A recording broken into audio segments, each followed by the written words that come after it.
Hello, जय श्री कृष्णा, जय श्री राम, जय श्री राधे राधे, जय श्री महाकाल। इस प्रवचन में आपको सुनाएंगे राजा नाभि का चरित्र। सुखदेव जी कहते हैं, राजन आग्निग्र के पुत्र नाभि के कोई संतान न थी, इसलिए उन्होंने अपनी भार्या मेरु देवी के शैत पुत्रों की कामना से एकाग्रता पूर्वक भगवान यज्ञ पुरुष का यजन किया। यद्यपि सुंदर अंगों वाले श्री भगवान द्रव्य, देश, काल, मंत्र, ऋत्वज, दक्षिणा और विधि इन तीन यज्ञ के साधनों से सहज में नहीं मिलते, तथापि वे भक्तों पर तो कृपा करते ही हैं। इसलिए जब महाराज नाभि ने श्रद्धापूर्वक विशुद्ध भाव से उनकी आराधना की, तब उनका चित्त अपने भक्त का अभिष्ट कार्य करने के लिए उत्सुक हो गया। यद्यपि उनका स्वरूप सर्वदा स्वतंत्र है, तथापि उन्होंने प्रवर्ग कर्म का अनुष्ठान होते समय उसे मन और नयनों को आनंद देने वाले अवयवों से युक्त अति सुंदर हृदयाकर्षक मूर्ति में प्रकट किया। उनके श्री अंग में रेशमी पीतांबर था, वक्ष स्थल पर सुमनोहर श्रीवत्स चिन्ह सुशोभित था, भुजाओं में शंख, चक्र, गदा, पद्म तथा गले में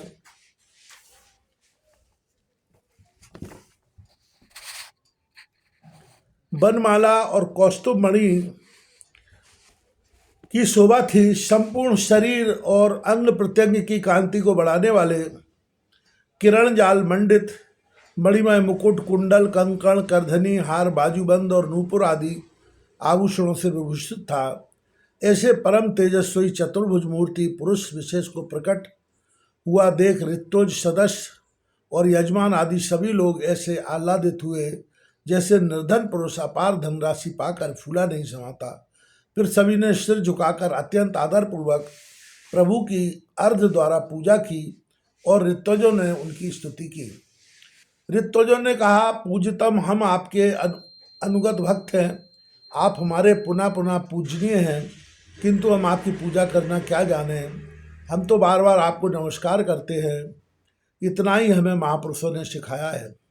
आप प्रकृति और पुरुष से भी परे है, फिर प्राकृतिक गुणों के कार्यभूत इस प्रपंच में बुद्धि फंस जाने से आपके गुणगान में सर्वथा असमर्थ ऐसा कौन पुरुष है जो प्राकृतिक नाम, रूप एवं आकृति के द्वारा आपके स्वरूप का निरूपण कर सके। आप साक्षात परमेश्वर हैं, आपके परम मंगलमय गुण संपूर्ण जनता के दुखों का दमन करने वाले हैं।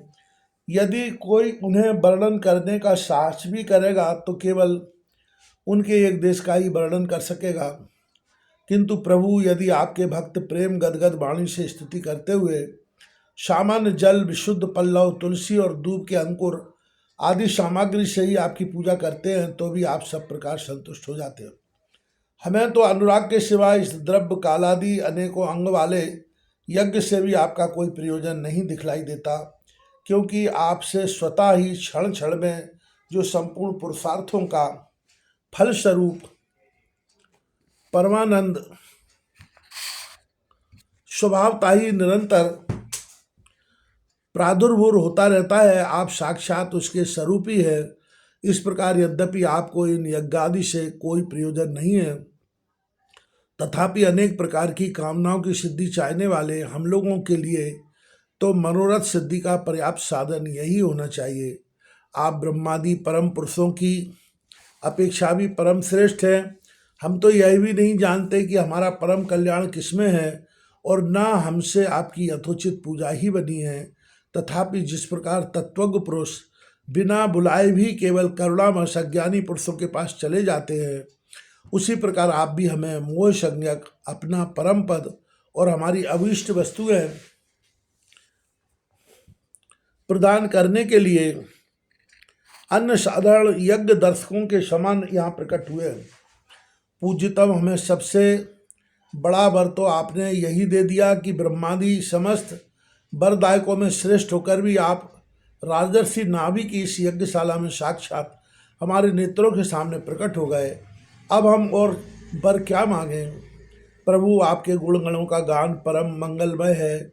जिन्होंने वैराग्य से प्रचलित हुई ज्ञानाग्नि के द्वारा अपने अंतःकरण के राग दोषादि संपूर्ण मलों को जला डाला है, अतएव जिनका स्वभाव आपके ही समान शांत है, वे आत्माराम मुनिगण भी निरंतर आपके गुणों का गान ही किया करते हैं।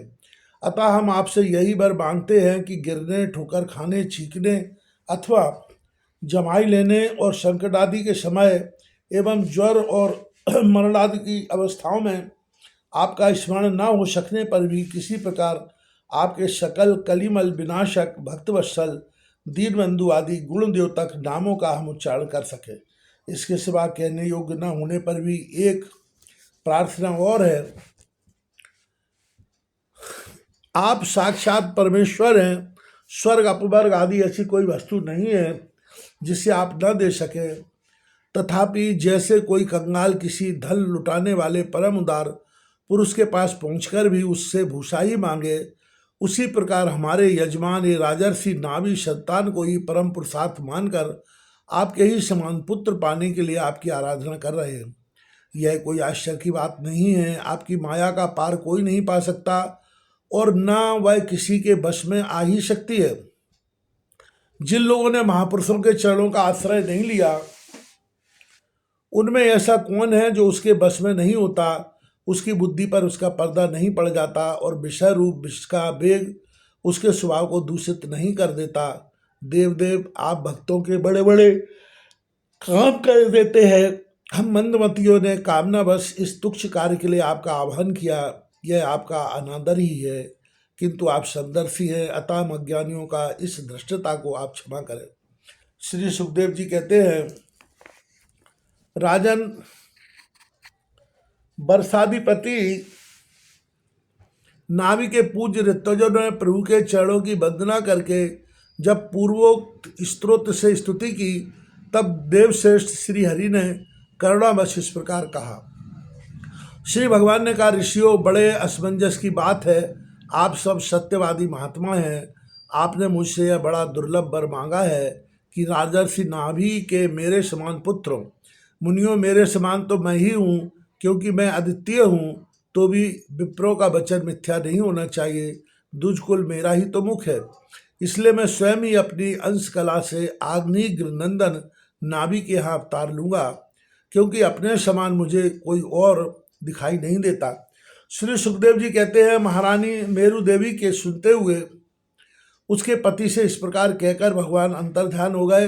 विष्णुदत्त परीक्षित उस यज्ञ में महर्षियों द्वारा इस प्रकार प्रसन्न किए जाने पर भगवान महाराज नाभि का प्रिय करने के लिए उनके रनिवास में महारानी मेरु देवी के गर्भ से सन्यासी और ऊर्ध्वरेता मुनियों का धर्म प्रकट करने के लिए शुद्ध सत्यमय विग्रह से प्रकट हुए।